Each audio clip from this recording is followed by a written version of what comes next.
कहानी की शुरुआत में हम अकीरा शर्मा नाम की एक छोटी बच्ची को देखते हैं जो कि अपने पेरेंट्स के साथ जोधपुर शहर में रहती है। एक दिन अकीरा स्कूल जा रही थी और बस स्टॉप में उसके साथ कुछ और लड़कियां भी थी और तभी अचानक एक लड़का बाइक में आकर उनमें से एक लड़की के ऊपर एसिड फेंक के मारता है और जिससे वो लड़की बुरी तरीके से जख्मी हो जाती है। और फिर इसके बाद अकीरा उनमें से एक लड़के को आइडेंटिफाई करने में पुलिस की हेल्प करती है और फिर पुलिस उस लड़के को अरेस्ट करते हैं। लेकिन इसके कुछ दिनों बाद ही उस लड़के के साथ जो साथी थे उनमें से एक लड़का आकर अकीरा से बदला लेना चाहता था और वो अकीरा के चेहरे पर एक छुरे से वार करता है जिससे कि अकीरा के चेहरे पे एक निशान बन जाती है। और ये हादसा देखकर अकीरा के पेरेंट्स बहुत ही डर जाते हैं और इसके बाद अकीरा के पिता उसे कैरेटे क्लास में एडमिट कर देते हैं ताकि अकीरा कैरेटे सीखकर सेल्फ डिफेंस कर सके। और अच्छे से कैरेटे सीखने के बाद अकीरा फिर से उन लड़कों से जाकर मिलती है और उन्हें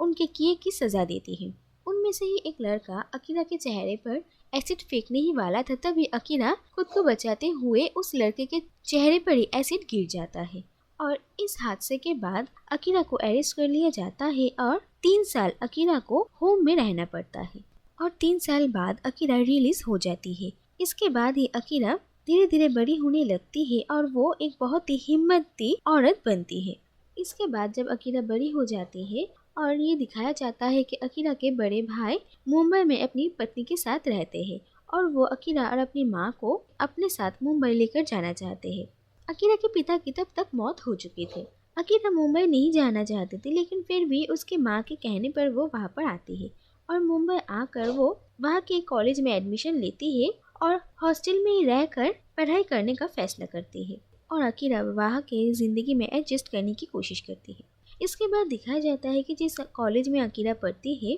उसी कॉलेज में कुछ दिनों से ही बहुत सारे इलेक्ट्रॉनिक्स चोरी हो रहे हैं और कौन चोरी कर रहा है इस बात का पता चलाना बहुत ही मुश्किल हो रहा था। तो दूसरी तरफ हम एक corrupt police officer ACP Rane को देखते हैं जो कि बहुत ही बदतमीज किस्म के इंसान भी है और वो हमेशा गलत गलत काम ही किया करता था। इसके बाद एक दिन एसीपी राणे अपने कार से जा रहे थे, तभी अकीरा के ही कॉलेज के एक प्रोफेसर के साथ उनकी कार की टक्कर हो जाती है और राणे की गलती होने के बावजूद भी वो उस बुजुर्ग आदमी से माफी मांगने की जगह उन्हें उल्टा थप्पड़ मार देता है। जिसके बाद वो प्रोफेसर अपने कुछ स्टूडेंट्स के साथ कंप्लेन करने के लिए पुलिस स्टेशन जाते हैं लेकिन पुलिस उन लोगों की बात को इतना सीरियसली नहीं लेते और जिसके बाद कॉलेज के सभी स्टूडेंट्स इसके खिलाफ प्रोटेस्ट करने लगते हैं और वो चाहते हैं कि कमिश्नर खुद आकर उन लोगों से मिले और वहाँ पर पुलिस आकर इस प्रोटेस्ट को बंद करने की कोशिश करते हैं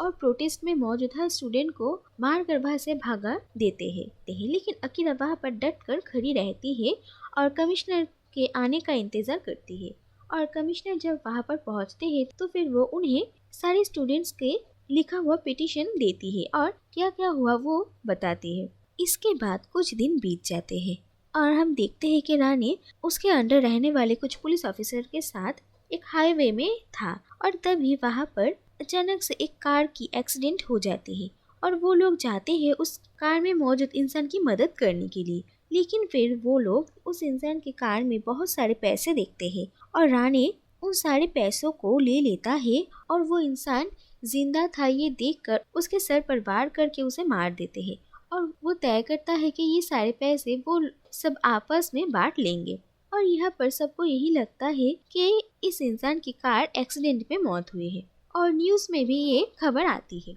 इसके बाद एक दिन रानी अपने गर्लफ्रेंड माया के साथ था, तभी वो ये न्यूज़ भी देखता है और उन लोगों को पता चलता है कि जिस इंसान की मौत हुई थी वो बहुत ही बड़े पॉलिटिशियन का रिलेटिव था और ये बात जानकर वो लोग काफी डर जाते हैं और रानी फोन पर इसी बारे में बात कर रहा था। तो दूसरी तरफ उसकी गर्लफ्रेंड माया चुपके से रानी की सारी बातों को एक कैमरा में रिकॉर्ड कर लेती है और फिर एक दिन वो अपने कुछ फ्रेंड्स से एक कॉफी शॉप में मिलती है और इस वीडियो को दिखाती है और वो उनको कहती है कि वो रानी को ब्लैकमेल करके ये सारे पैसे ले लेंगे और कहीं जाकर सेटल हो जाएंगे। लेकिन माया के फ्रेंड्स उसका इसमें साथ देने से मना कर देते हैं और वहाँ से चले जाते हैं। थोड़ी देर बाद माया भी जाने वाली थी, तभी वो नोटिस करती है कि उसका कैमरा चोरी हो गया है और ये बात जानकर वो बहुत ही ज्यादा परेशान हो जाती है, क्योंकि अगर ये कैमरा किसी गलत हाथों में लग जाएगी तो उसके लिए बहुत बड़ी मुसीबत हो जाएगी। और इसके बाद हम देखते हैं कि जिसने भी इस कैमरा को चुराया था वो एसीपी रानी को कॉल करता है और उसे उसके ही रिकॉर्डिंग का आवाज सुनाता है। और ये बात सुनकर एसीपी रानी बहुत ही डर जाता है और उसका शक माया पर ही जाता है, क्योंकि वो जब बात कर रहा था तब वो माया के साथ ही उसके घर में था। और इसके बाद वो माया को पकड़ लेता है और उससे पूछताछ करता है कि ये सब कुछ वो क्यों कर रही है। और माया उसे सच सच कह देती है कि उसने वीडियो रिकॉर्ड तो किया था और अपने दोनों दोस्त के साथ मिलकर रानी को ब्लैकमेल करने का प्लान भी बनाया था, लेकिन ये सब कुछ होने से पहले ही वो कैमरा किसी ने चोरी कर लिया था। और फिर गुस्से में रानी माया को मार डालता है और वो माया के इस मौत को सुसाइड का रूप देने की कोशिश करता है। इसके बाद हम एसपी राबिया को देखते हैं, जो कि माया के मौत के केस को हैंडल करती है। और वो जब छानबीन करती है तो उन्हें शक होता है कि शायद माया ने सुसाइड नहीं किया बल्कि उसका मर्डर हुआ, और वो और भी ज्यादा तहकीकात करने लगती है। तो दूसरी तरफ रानी को जिस मोबाइल नंबर से कॉल आया था, रानी उस फोन को ट्रेस कर कर उसे पता चलता है कि ये अकीरा जिस कॉलेज में पढ़ती है उसी कॉलेज में पढ़ने वाले एक स्टूडेंट का नंबर है, लेकिन उसका फोन भी चोरी हो गया था। इसके बाद रानी अपने दोनों आदमियों को उस कॉलेज और हॉस्टल में नजर रखने के लिए कहता है। तो दूसरी तरफ अकीरा के कॉलेज में ये अनाउंस किया जाता है कि जो भी ये सारे इलेक्ट्रॉनिक्स चुरा रहा है वो अगर सारा सामान वापस कर देगा तो उसे माफ कर दिया जाएगा। और इसके कुछ दिनों बाद ही अकीरा एक दिन अपने हॉस्टल के कमरे के सामने एक बैग देखती है और वो उस बैग को खोलकर देखती है कि उसमें हॉस्टल से चुराया गया सारा सामान है। तो दूसरी तरफ बाहर रानी के दो आदमी हॉस्टल पर नजर रखे हुए थे। दरअसल इस वक्त हॉस्टल की छुट्टी चल रही थी, तो सारे स्टूडेंट्स घर गए हुए थे और हॉस्टल पूरा खाली था, लेकिन सिर्फ अकीरा ही घर नहीं जाती और वो हॉस्टल में ही रुकने का फैसला करती है। और इन दोनों आदमियों को अकीरा पर शक होता है, और अकीरा जब ये सारे सामान देख रही थी तब वो दोनों अचानक उसके रूम में आ जाते हैं और वहाँ पर उन्हें वो कैमरा भी मिलता है और उस कैमरा में वो लोग उस वीडियो को भी देखते हैं और उन्हें अकीरा पर शक होता है कि शायद अकीरा ही वो लड़की है, और वो अकीरा को अपने साथ वहाँ से लेकर जाते हैं। और इसके साथ साथ वो माया के उन दोनों फ्रेंड्स को भी लेकर जाते हैं जिनके साथ माया ने प्लान बनाया था। इसके बाद उन लोगों को एक जंगल में लेकर जाया जाता है और वो लोग चाहते थे कि इन तीनों को ही मार डालेंगे, और वो एक एक करके उन दोनों लड़कों को मार डालते हैं। और जब वो अकीरा को मारने जाएंगे तभी अकीरा उन लोगों को मार कर वहाँ से भाग जाती है। और यहाँ से निकल कर ये अकीरा अपने कॉलेज के प्रिंसिपल से मिलने जाती है और उन्हें सारा सच कहती है। और प्रिंसिपल अकीरा को कहते हैं कि वो फिलहाल के लिए अपने घर चली जाए। इसके बाद अकीरा अपने फैमिली को इसके बारे में कुछ भी बता पाती इससे पहले ही फिर से पुलिस उसे अरेस्ट कर लेती है और फिर अकीरा को मेंटल असाइलम में ले जाकर उसे इलेक्ट्रिक शॉक दिया जाता है और पुलिस अकीरा को पागल घोषित करती है। और अकीरा के पास्ट में जो हुआ था और उसका जो रिबेलियस बिहेवियर था, इसके वजह से उसकी फैमिली और उसके फ्रेंड्स इस बात से इजीली कन्विंस हो जाते हैं कि शायद अकीरा मेंटली अनस्टेबल है, और फिर उसे मेंटल असाइलम में ही रखा जाता है और वहाँ पर उसे बहुत टॉर्चर भी किया जाता था और इलेक्ट्रिक शॉक दिया जाता था जिससे कि वो पूरी तरीके से पागल हो जाए। लेकिन इसके कुछ दिनों बाद हॉस्पिटल के ही एक और मेंटली इल पेशेंट की मदद से अकीरा हॉस्पिटल के सारे गार्ड्स और डॉक्टर्स को मारकर उसके साथ वहाँ से भाग जाती है। और वहाँ से भागने के बाद वो रानी के उन सारे आदमियों में से एक आदमी को किडनैप करती है और उससे पूछताछ करती है कि ये सब कुछ आखिर हो क्या रहा है। लेकिन दूसरी तरफ रानी को जब इसके बारे में पता चलता है तो वो उस आदमी का फ़ोन नंबर ट्रैक करता है जिससे कि उन्हें अकीरा की लोकेशन का पता चलता है। इसके बाद राबिया माया के केस को इन्वेस्टिगेट करते करते अकीरा के प्रिंसिपल के घर में पहुंच जाती है और वहां से जाकर उनसे पूछताछ करती है। और प्रिंसिपल उस दिन अकीरा ने उन्हें जो कुछ भी कहा था वो सारा सच बता देते हैं। यहाँ तक कि ये भी पता चलता है कि दरअसल कॉलेज में जो सारे इलेक्ट्रॉनिक्स चोरी हो रहे थे वो प्रिंसिपल की बेटी ही कर रही थी,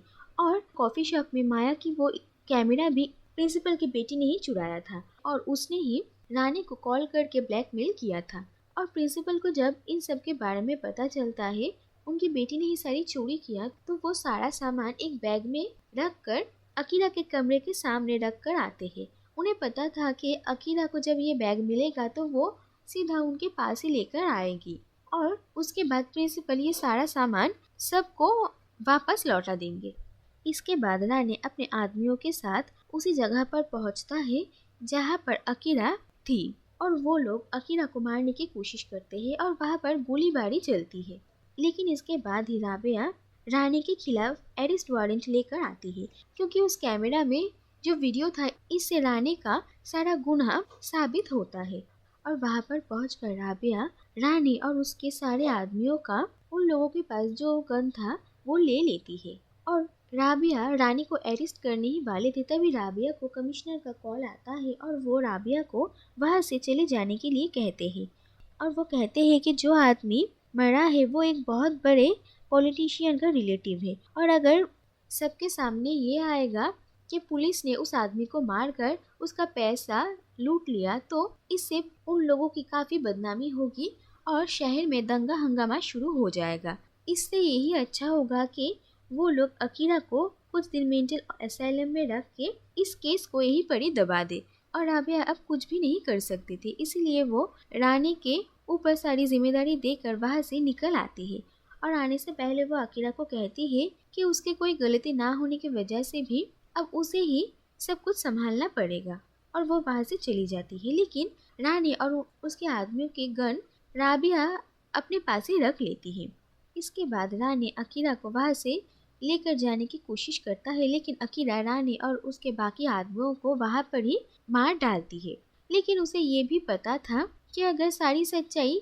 सामने आएगी तो शहर में दंगा हंगामा हो जाएगा, इसीलिए वो वहाँ से चुपचाप मेंटल असाइलम में जाने का ही फैसला करती है। और फिर ये दिखाया जाता है कि 3 महीने अकीरा मेंटल असाइलम में रहती है और फिर डॉक्टर्स ये कहते हैं कि वो अब बिल्कुल ठीक हो चुकी है और अकीरा असाइलम से बाहर आ जाती है। और इसके बाद वो जोधपुर शहर वापस आती है और वहाँ पर ही शांति से रहने लगती है और वहाँ के बच्चों को वो पढ़ाती थी,